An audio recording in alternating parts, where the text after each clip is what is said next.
Hoy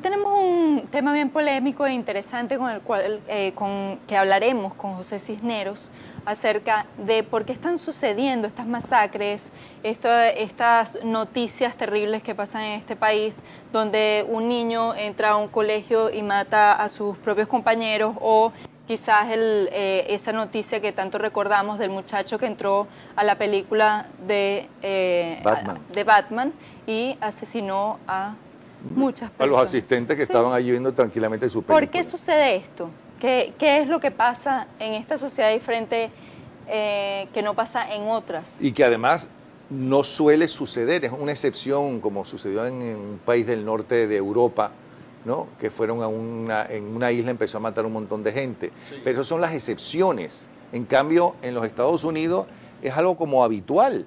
Llevamos en los últimos 15 días 3 casos.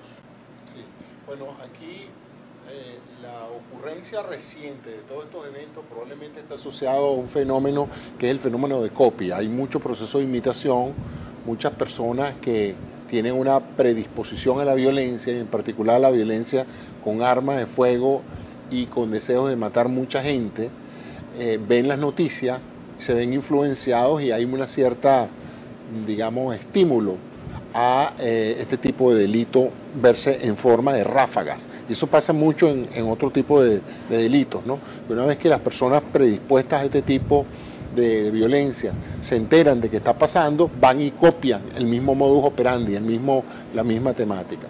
Ahora, en términos de la violencia en general americana con armas de fuego, eso se ha estudiado mucho y en particular ahorita hay una polémica enorme porque hay gran presión sobre el presidente Obama para que él implemente algún tipo de legislación para por lo menos reducir en algo la disponibilidad de armas que hay en este país.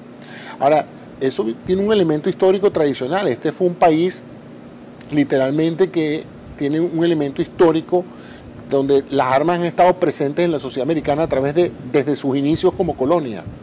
Este fue un país donde el ejército inglés fue expulsado de este país precisamente por una milicia armada, por ciudadanos armados. No era un ejército convencional, sino que cada quien tenía su armamento en su casa. Y desde la formación original de este país, y inmerso también en la Constitución, está el derecho de portar armas. Y la misma desconfianza que hubo entre las primeras colonias por rechazar cualquier forma de hegemonía de un gobierno central, hizo que se permitiera que los ciudadanos mantuvieran sus armas bajo la premisa de que era el único recurso que el ciudadano tenía para defenderse de un gobierno abusivo. Y hoy en día, ¿por qué siguen manteniendo la misma política? El mundo no ha cambiado en lo absoluto. ¿No creen que hay graves consecuencias con lo que está sucediendo en este país? Eso sería lo lógico, que la sociedad hubiese evolucionado, porque todas las demás sociedades han pasado por eso, por la tenencia de armas, por el uso de las armas en forma de defensa. Pero lo que ha pasado, a mi juicio, en los Estados Unidos es que lo que comenzó como un fenómeno de carácter sociológico, que era el tener un arma como único recurso para explorar y sentar las bases en este país, defender la familia, defender la casa y eventualmente defender la patria, se transformó en un culto al hombre armado, al hombre fuerte y al hombre violento. Y esto es una sociedad violenta. Pero vamos por parte. Lo primero que usted acaba de decir. Se empezó a colonizar la parte este de los Estados Unidos, venían de Inglaterra, etcétera, etcétera, se enfrentaban a los aborígenes que estaban aquí. Que eran muy pocos. Que eran muy pocos, es verdad, ¿no? Y para eso necesitaban armas. Exacto. Con esas armas, y luego, cuando se empezaron a poblar las ciudades en el este, mucha gente quiso ir hacia la conquista del oeste, a ir hasta el otro extremo de este continente. En ese interín necesitaban las armas, por supuesto, que era su único recurso. No solamente eso, sino que en este gran territorio las masas humanas no fueron muy grandes. Por lo tanto, los pueblos estaban muy aislados de un gobierno central que pudiera mantener la ley y el orden. De tal manera que la gente dependía para su defensa y protección mutua del uso de las armas. Y eso, ya te digo, es un derecho constitucional. Vinieron en esas pequeñas poblaciones donde todavía no existían las autoridades, que estamos cansados de ver durante décadas en las series de televisión y en las películas, ¿no? El famoso vaquero. Al vaquero. Yo creo que eso apoyó. Para lo cual el pasaron. culto al arma. Claro, pero no, exacto. Pero eso es Pero un estereotipo entenderlo. del americano con el arma visible. Fíjate que en otras culturas esta era una cultura donde la figura del vaquero con su arma visible era notable en todos los pueblos y todo el mundo estaba armado. La gente iba a comer armada, la gente entraba a hacer sus diligencias y estaba todo el tiempo armada. Y fíjate, es el único país industrializado donde constitucionalmente tú tienes el derecho a portar el arma. No ha habido forma de cambiar esa enmienda constitucional, de tal manera de que los ciudadanos lo consideran un derecho consagrado desde los padres fundadores de la República. Y esos mismos ciudadanos no están pensando que al permitir que eso sea un derecho, le están violando el derecho primordial, que es el derecho a la vida. Eso es verdad, pero fíjate tú que con muchas cosas que pasan en este país, sobre esa necesidad básica de la posesión del arma personal, estoy hablando del arma personal, no del ejército, del gobierno, estoy hablando del uso del arma personal, se creó una industria de armamento para personas, no para ejércitos. Y entonces esa industria del armamento evidentemente hace presiones de mercadeo y una de las más poderosas organizaciones que hay en los Estados Unidos de influencia política es el NRA, el National Rifle Association, la Asociación de Rifles Norteamericano, que es una asociación bastante vieja y que tiene por, principio defender el derecho constitucional de portar armas.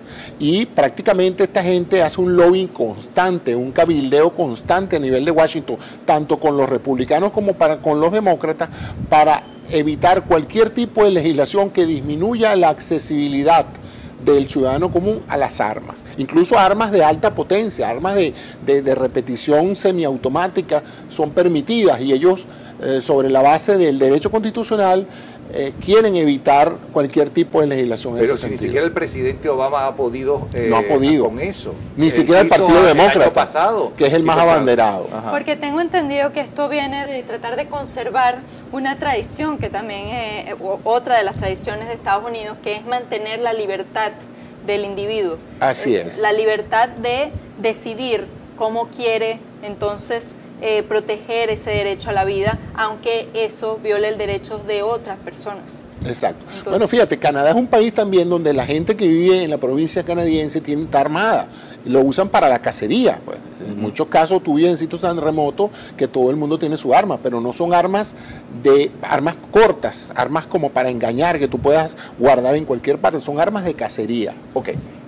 Y se entiende entonces por qué esa fascinación por las armas. Exacto. Pero lo que hasta ahora no está explicado, y espero que lo haga en la próxima parte del programa, es porque en este país hay tanta gente armada o no armada, porque muchos de estos asesinos, ellos no tienen las armas, pero lo tienen o los padres, o lo tiene un amigo, o las consiguen y matan a la gente, aunque no tengan licencia para tener armas.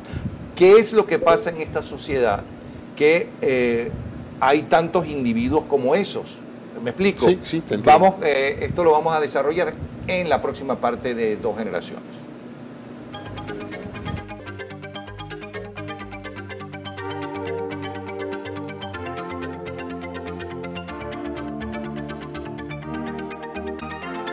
Quedó un tema en el aire entonces. Ya sabemos por qué es tan importante tener armas en los Estados Unidos, histórico, que es una imagen, es una necesidad, es el Rambo, es el policía de todas las series de televisión, es el la caja de cigarros cowboy. Marlboro, que como sí. comentabas ayer. Sí, sí, estábamos hablando de eso. Todo eso. Pero ¿por qué en esta sociedad se da tanta gente enferma que sale a la calle a matar gente? Sí, ¿qué hay de particular en esta sociedad que no lo vemos en otras, en las mismas noticias? Y no solamente jóvenes, ¿no? Adultos también. ¿Qué es lo que pasa? Sí, fíjate, en la mayoría de los delitos y la violencia de este tipo es un delito, tiene que haber una confluencia de tres elementos, ¿no? El motivo, la rabia, el deseo de venganza, de volcar una violencia interna que se desata de alguna u otra manera, la disponibilidad de un objeto con que hacerle daño a otro, en este caso es la disponibilidad de las armas, y la cultura, el hecho de que todo el mundo habla de armas, se ven en películas, se juegan en videos de juego de los niños, etcétera. O sea que la cultura de la violencia de armas está allí. Sí, pero esa esa tercera parte eso está en ha todas pasado partes. a nivel mundial. De hecho, esos mismos juegos se juegan en otras partes Claro. del mundo. Correcto, pero entonces en otras partes a nivel del mundo no hay la disponibilidad de armamentos que hay aquí. Y el otro elemento es un aspecto de la sociedad americana que ha sido bastante observado en estas crisis de matanzas múltiples. Son individuos que se llaman desfranquiciados de la realidad. Ellos están aislados, son individuos sin amigos, son individuos con problemas domésticos, familiares, con grandes carencias afectivas, en una cultura de sálvese quien pueda, en cierta forma, donde hay pocas redes sociales de soporte, de apoyo a estas personas. Entonces, de una u otra manera, tú ves estos individuos que maltratados, ellos perciben un maltrato cuando son botados de un trabajo o cuando simplemente se les niegan beneficios en el trabajo que ellos creen que merecen. Ellos van conteniendo esa violencia y no teniendo otra forma de canalizarlo, no teniendo una familia, una estructura de amigos o una red social que pueda en un momento dado hacerlos liberar esas tensiones se van acumulando y eventualmente explotan en un individuo que está dispuesto a todo con tal de liberar esa energía y esa rabia y ese odio que tiene por una comunidad específica. Pueden ser sus compañeros de trabajo, sus compañeritos de escuela, etcétera. O sea que José Cisneros recomendaría la terapia de la expresión y de liberar toda esa energía afuera como hacemos los latinos, ¿o qué Bueno, fíjate, sobre a raíz de todas estas matanzas en la escuela se ha implementado un plan para que los maestros estén muy observadores de esos niños que no tienen amiguitos, que están aislados, que no hablan con nadie, que pasan días completamente aparte de la cultura social de la escuela, porque esos son precisamente el semillero de donde pueden surgir esas personalidades antisociales que en un momento dado puedan crear el marco para que se dispare ese gatillo, ese individuo. Como médico, ¿tú podrías decir que hay consecuencias graves en las personas reprimidas? Sí, cómo no, definitivamente el ser humano... ¿Cuáles son esas consecuencias? El ser humano está agredido por dos elementos, el entorno físico y el entorno humano.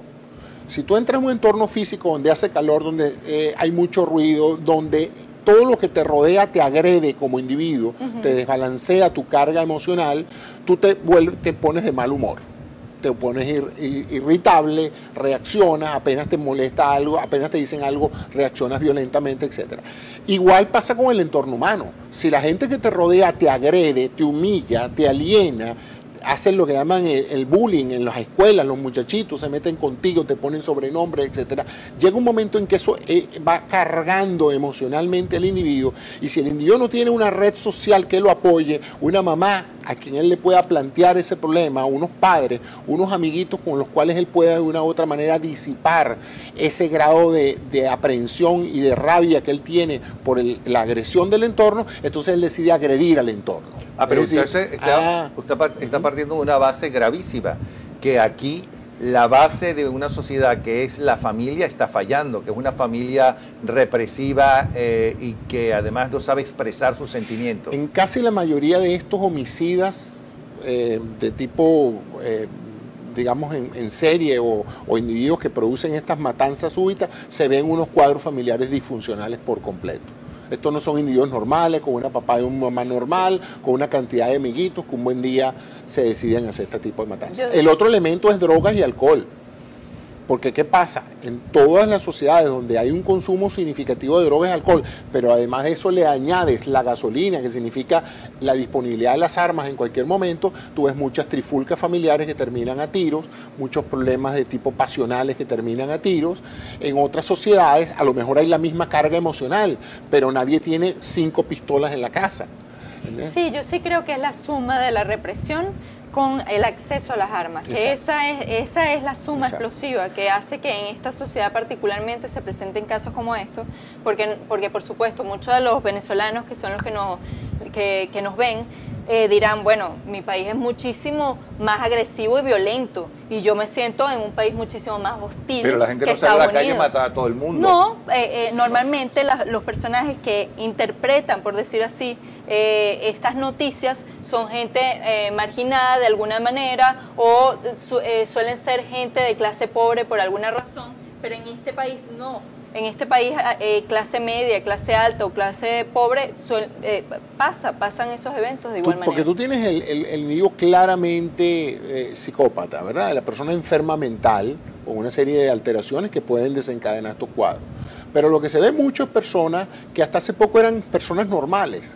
Y ha habido ese deterioro de la autoestima, ese deterioro de la calidad de vida emocional y psicológica que los lleva a punto de explotar y de querer irse de este mundo, porque son todos con tendencia suicida. Estos no son que matan y se van para otra ciudad a hacer otra cosa. Estos son individuos que quieren terminar su vida con un acto catastrófico, con un acto que marque inequívocamente que fueron ellos los autores. Por primera vez yo me sentí ignorado por mi escuela, por mis padres, hoy yo voy a ser el protagonista de un hecho que va a salir en todo el país, porque hoy voy a asesinar a todos aquellos que me han hecho mal en mi vida. Entonces ese es el cuadro. O que yo siento que me han hecho mal. O que yo siento, claro. Bueno, sí. Porque en este caso vienen las distorsiones, ¿no?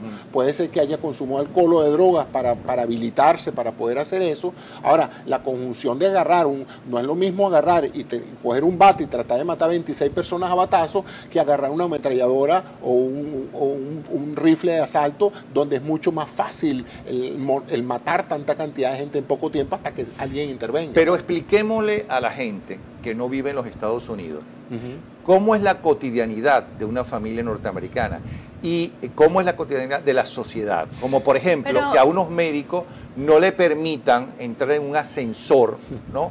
Cuando hay un solo visitante, ¿no? Porque se ha dado el caso que como todos son demandas, para que griten, me trató de violar el doctor que está ahí dentro metido, ¿no? Ella lo que hace es romperse un poco la vestidura y entonces hay una demanda contra esa persona. O que de repente los muchachos a determinada edad se tienen que ir de esa casa, les guste o no, les guste o no, y se van a otro estado, unos a estudiar y otros para salir de la casa porque los botan de la casa. Es decir, es una sociedad donde el cariño no se expresa como nosotros los latinos. Eso es correcto. O es que no existe tampoco. No, sí existe. Una sociedad donde para la mujer es más importante el marido que el hijo. Eso sucede también en Venezuela y sucede en Latinoamérica. Sí, ahora como hispano yo creo que la principal cosa que alguien nota cuando viene a este país es uno de los más grandes paradigmas que en inglés se dice aquí, mind your own business. O sea, nadie se mete en la vida del otro para no molestar. Entonces, si yo te veo bravo hoy, porque tú eres Napoleón Bravo, en vez de preguntarte, caramba, Napoleón, ¿qué te pasa? Vale, te veo diferente a como tú eres normalmente. ¿Tienes algún problema en tu casa? No, eso es problema de Napoleón. Si él está bravo, es una intrusión mía meterte en tu vida y preguntarte qué te está pasando. Entonces, tú te imaginas en una sociedad donde un niño llega molesto de la casa y los padres no se meten con él porque ese es su business, ¿no? Y el otro elemento o paradigma social que tú encuentras mucho en América es el del self-reliance, el de defenderte con tus propios recursos, el de no pedir ayuda a nadie. Tú debes poder resolver tus problemas tú solo.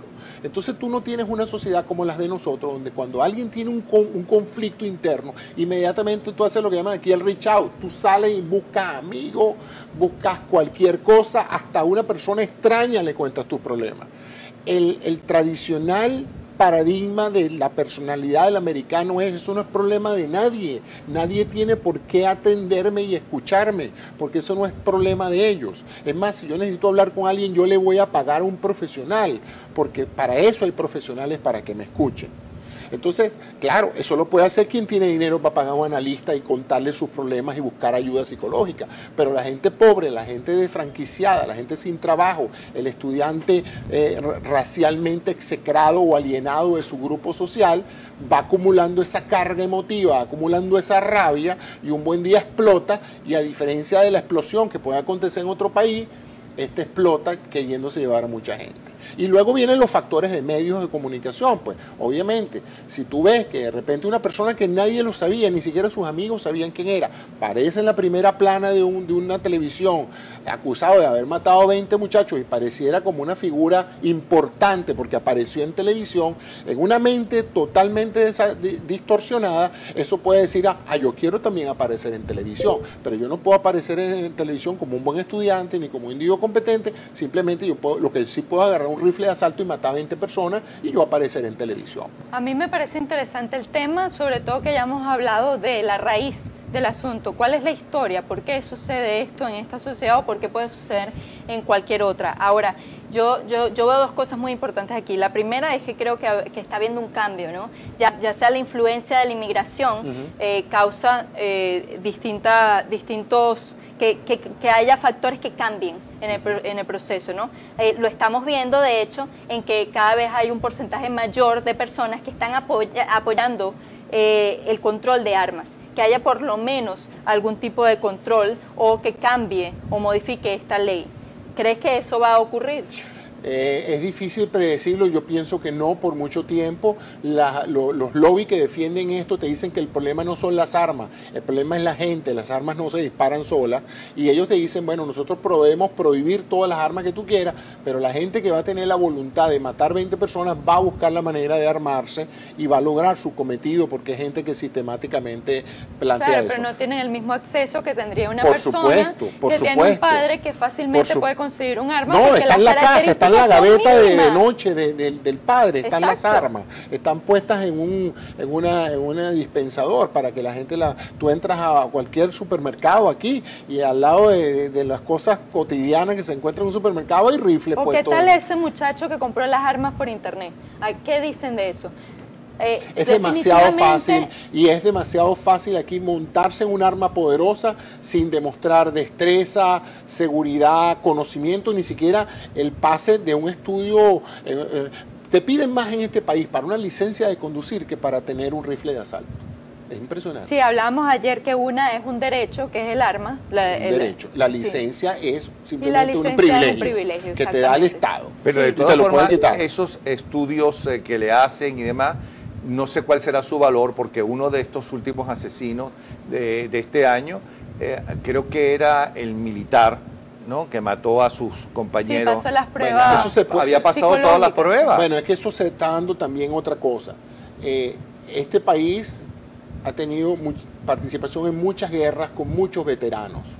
La rata de suicidios en veteranos aquí es prácticamente 2 y 3 veces la de la población general. O sea que esta gente que viene de la guerra a reincorporarse a la vida civil con grandes dificultades, con una carga de violencia adquirida durante la guerra, que les cuesta mucho hacer una vuelta a la vida civil. Pero encima de eso han sido enfrentados, por ejemplo, a una crisis económica. Muchos perdieron mientras estaban defendiendo este país, cuando llegaron aquí encontraron que no tenían casa porque le habían quitado la casa, enfrentan situaciones de divorcio, además son rechazados por todo la eso. sociedad. Entonces llega un momento en que el veterano se siente que ni siquiera el propio Estado, el propio gobierno que lo mandó a la guerra lo protege.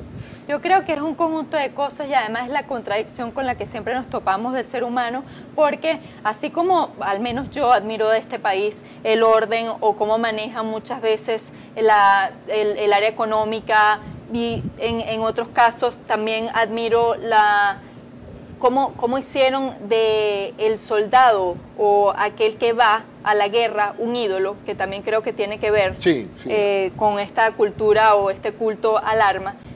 También hay consecuencias negativas de lo mismo que hace que esta sociedad sea positiva, ¿no? Se deriva, sí. Y esa es la violencia que vemos en todas partes. Pues. Ya vamos a regresar, el tema es apasionante y además estamos tratando de esclarecer por qué en Estados Unidos se da tal cantidad de casos de gente que sencillamente sale a matar a unos desconocidos.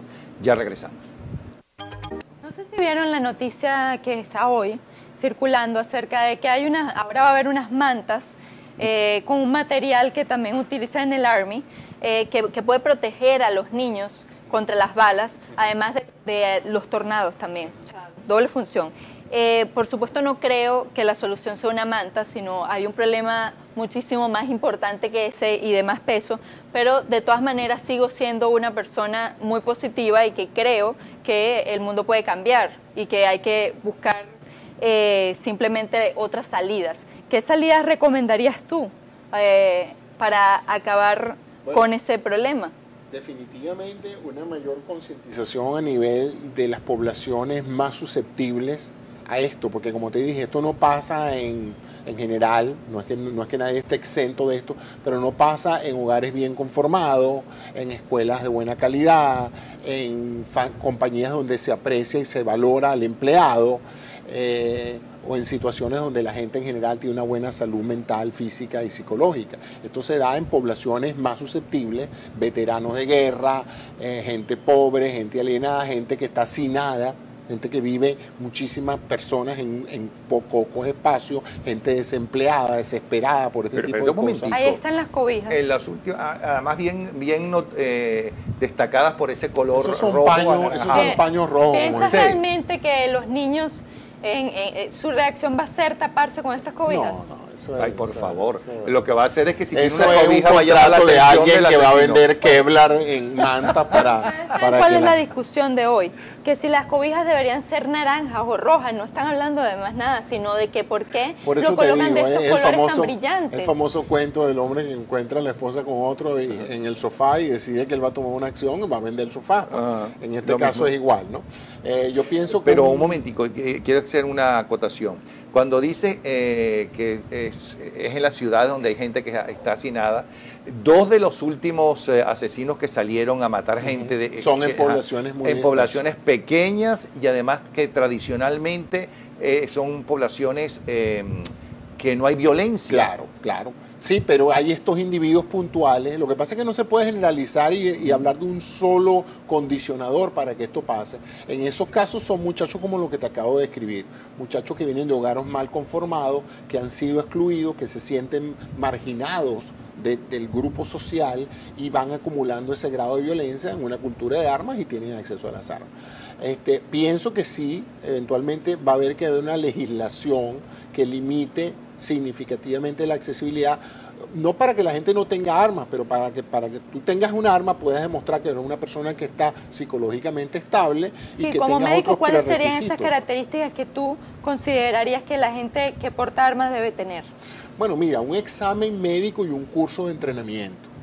El ejército y la policía, para darle un arma a un funcionario, lo entrenan y lo evalúan psicológicamente.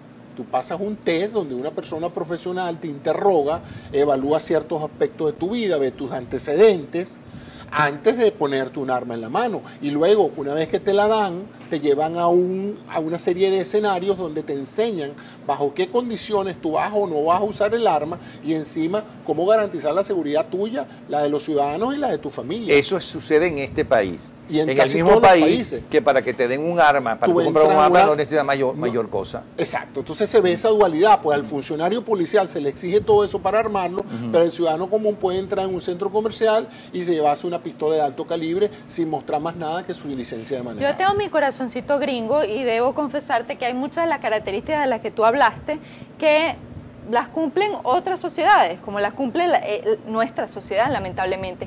Lo que sí considero que es particular de esta sociedad y lo que sí me preocupa enormemente es la represión.